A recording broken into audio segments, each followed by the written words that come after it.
What's going on, everybody? This is your boy Shaun, Amin. It's your man HB, Heath Brown. And we are here presenting you 2K to the NBA.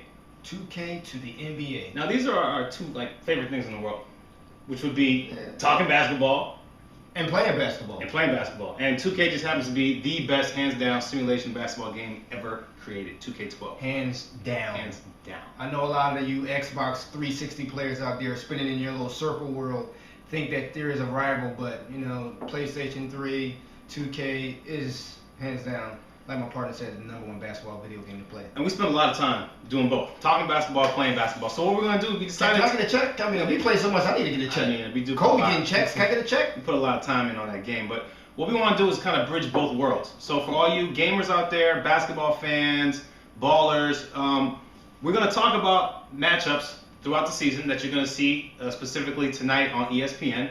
And then we're going to actually let 2K do a simulation between these two matchups and these opponents and kind of see what the computer says. And the computer ordinarily plays it out pretty much to the most realist you can get. Once again, it's a phenomenal game, so relying on it stat-wise is pretty close to what they do in the real games. Simulation is almost perfect. So we got two matchups coming up tonight at ESPN. The first one is the Portland Trail Blazers versus the Atlanta Hawks, and the second game is going to be Lob City Clippers, the LA Clippers versus the defending champion Dallas Mavericks. But let's talk about this first matchup. I mean, this first matchup, Shaun, is a very exciting matchup. I think in the same side that the Blazers took a big loss in. First of all, let's talk about Odin. He just, what a wash away that was. And then now losing Camby. And Brandon Roy. Camby's day to day. He'll be back soon. And Roy. A 38-year-old Camby day to day is not somebody I want to rely on. But they did have a major pickup in Jamal Crawford. I will say that he does definitely bring a great lift to what the Portland Blazers want to do tonight. And they were able to get him as a free agent. The Atlanta failed to re-sign Crawford, former Sixth Man of the Year. And the Portland swooped in, and losing Brandon Roy, he's a great pickup to play behind Wesley Matthews. All I have to say is crossover Crawford. If that has not been tagged and named Crawford, let me go ahead and say it right now. Crossover Crawford. Who can stand in front of this guy? Well, let's look at the records. Right now, Portland stands at 8-5, and Atlanta is at 10-4, surprisingly. Now, it's been a crazy season. It's a short season. 66 games. Not liking that at all. A lot of back-to-back games, but there's games every night, which is exciting. I am liking that. A lot of youth. I think so far we've seen that teams that are young and deep are playing well, and these are two of the teams that qualify as being young and deep. Now on the Blazers side, we've got LaMarcus Aldridge, standout player, better be all-star this year. This kid is putting up 22 points a game. He's averaging about 8 rebounds a game. Balling. He's balling. He is just out balling. I mean, you talk about the presence on the inside, the paint. Perimeter shot, not only does he bring the defense as well as the offense, he's pretty much bringing an all-around big man's game from a big man in power forward position. Great post move, sweet jump shot. With the loss of Harford, sorry Al.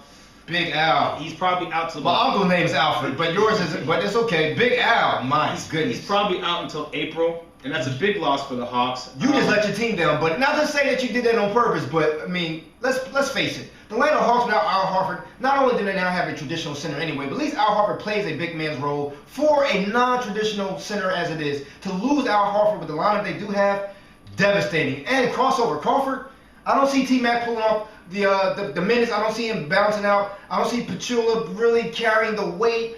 I still like the team, but overall, I think Atlanta Hawks are really going to be. It's just that Josh Smith is going to have to play big. I mean, I think we all know what Joe Johnson can do. I mean, he's averaging 18 points a game. Josh Smith he's that X factor. If he has his head in the game and he plays big, they are a dangerous team. He is a phenomenal athlete.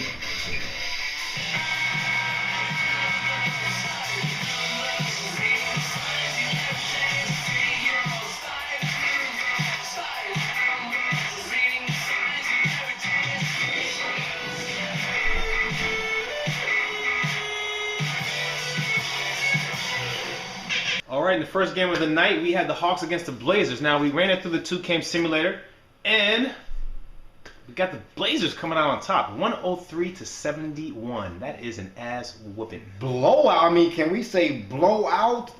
3 for 20 from behind the arc. 17 for 21 pound free. There's a lot of discrepancies in this game, but I would definitely say the Hawks bit the bitter bullet. Like I said before, they without Al Horford in the lineup, let's just put Atlanta out of the Eastern run for anything. You cannot do it without your big man, and they definitely don't have any other big man. And their big man they do have is not even that big. So no Al Horford, no Jamal crossover Crawford. I see a lot of problems in Atlanta for the future. Well, it looks like again the Blazers are just a very deep team. 40 points off the bench. Neither one had a big, post game. Again, Aldridge isn't a huge dominant post man. He has a lot of fadeaways, a lot of jumpers. He's a jump shot shooter. He's a jump shot shooter. Really so I'm not surprised at that. But like you said, without Horford, those points in the paint are missing. We're gonna have to wait till we get to the box score to look at how each individual did. But on paper, it doesn't look that bad, except for the fact that they just did not shoot the ball very well. 40% overall from the field, while the Trailblazers were a blazing 56% from the field. If you got to rely on Josh Smith and Joe Johnson to win you the game every night in and night out, I'm just going to tell you flat out right now, that's not going to happen. A Joe Johnson game. 18 points, 8 boards, 5 assists. I mean, 8 for 22. JJ got to put up a lot to get that 18, and that's only 18. 8 for 22, 2 for 10, 2 for 10 from behind the arc. That hurts. Where was Josh Smith? 12 points, 8 boards, 6 assists, 3 steals. I mean, on the average night, those are not bad stats. Did not shoot the ball terribly well. Not terribly but, well. I mean, he did a little of everything. I mean, him and Joe Johnson, but like you said, they needed some help. They need some help on the inside. I mean, Al Horford, be that as it may, he's not the scoring center that you want. He's not even but he's a presence. He's a presence. He's not even the center that you want, but like you said, Shaun, he's Look a at the presence. Blazers. LaMarcus Aldridge, again, he is the leader of that team. 23.7 boards, 4 assists, 4 blocks, and a steal. Give him a 9 Buick. 12. Can we give him a Buick, please, for stat stuff in dominant game. This is why we love 2K, because these are LaMarcus Aldridge's numbers. This is what he's doing. This is what he's doing. Day in, day out, game in, game out. Felton. What a step up. Big pickup for them. Big pickup. Big pickup. He is a scoring point guard. He can push the tempo up floor. 17 points. We'd like to see more assists, but I think if you look at the team overall, the way they move the ball, they share assists. Crawford off the bench, like you said, this is a big pickup. Crossover Crawford, I love him all day. I wouldn't put him in a starting lineup, but he's the 6th man of the year every year for me outside of Jason Terry. I mean, that was a big loss for the Hawks. I mean, and Portland's happy to have him. 6 for 11, 15 points off the bench. Why did you let Crossover Crawford go? I mean, what was the deal? Money, what did they agency, get? Free agency. Bad move, bad decision. You got to pay these cats, man. You got to pay these cats, or somebody else will. Gerald Wallace, again, solid game, 14.6. I mean, watching Portland play, it's beautiful. Everyone touches the rock. Everybody, gives an effort every night. Can we say that's team ball? Team basketball. Team basketball can win you a lot of games.